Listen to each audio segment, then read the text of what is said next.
Bonsoir. Je voulais partager avec vous une information importante.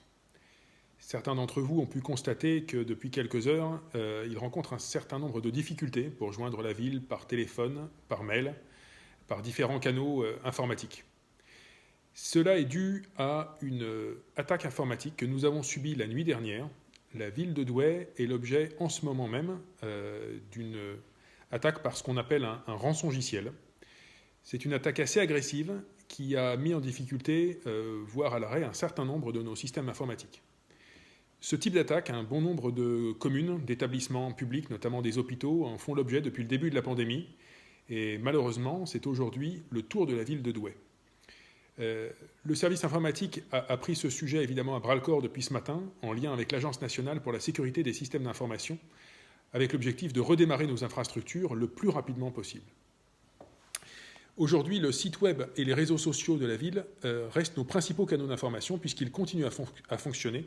Et je vous invite à consulter le site, la page Facebook et nos différents réseaux sociaux pour obtenir le plus d'informations possible sur le fonctionnement des services et la manière de les contacter dans les prochains jours. Aujourd'hui, à l'heure où je vous parle, le standard de la ville et les numéros de téléphone de la plupart des services municipaux sont inaccessibles. De la même manière, les mails de l'ensemble des services de la ville sont hors d'usage pour le moment. Une solution sera mise en place dans les tout premiers jours de la semaine à venir, à la fois sur le téléphone et sur les mails. Quelques accès téléphoniques fonctionnent encore à ce jour, à ce stade. Le CCAS reste accessible par son standard, le conservatoire, la bibliothèque, les archives restent accessibles par leur standard, mais surtout, n'appelez ces services, si vous devez les appeler, que pour leur stricte activité propre. En aucune manière, ces services ne peuvent gérer un afflux de type standard général de la ville. La plupart des services de la ville, néanmoins, vont continuer à travailler, même en mode dégradé, dans les prochains jours. Et certains services restent totalement opérationnels. Les soins infirmiers à domicile ne sont pas touchés par cette attaque et continuent à travailler normalement. La livraison de repas, la navette du CCAS fonctionne. L'état civil fonctionne. Ces logiciels fonctionnent toujours. Donc toutes les personnes qui ont rendez-vous pour une carte d'identité, un passeport, pourront venir. Ces rendez-vous seront honorés. Les caméras de vidéoprotection et les parkings à barrières de la ville continuent à fonctionner, s'il y avait le moindre doute là-dessus. Et pour les entreprises qui souhaitent déposer une offre sur notre plateforme dématérialisée des marchés publics, cette plateforme fonctionne toujours. En revanche, pour les familles qui sont inscrites sur l'un ou l'autre de nos services périscolaires, l'accès au portail famille est pour l'instant indisponible. Son rétablissement dans les premiers jours, si possible, de la semaine prochaine est évidemment une de nos priorités. Pas d'inquiétude toutefois pour les familles des 90 enfants de soignants et de personnel prioritaire qui devaient être accueillis dans nos ALSH à partir de lundi. Quoi qu'il arrive, ces enfants seront accueillis et s'il le faut, nous régulariserons par la suite pour les questions de facturation et d'inscription officielle. Où ça se fera sur papier dans le courant de la semaine qui vient.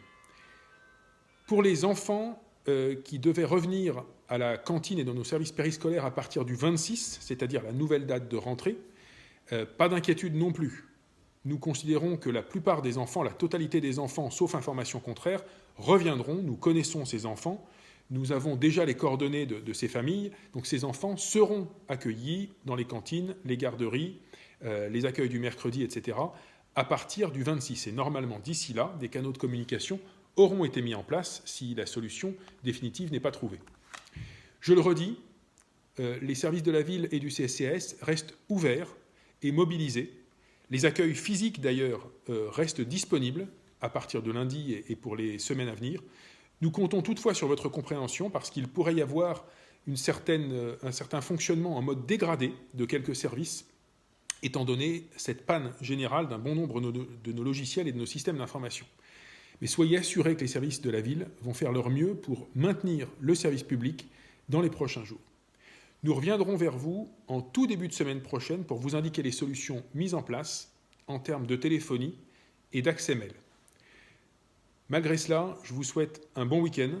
Rendez-vous donc très bientôt et merci d'ores et déjà à notre service informatique et à tous nos services municipaux pour la manière efficace dont ils prennent à bras-le-corps ce grave problème que nous avons.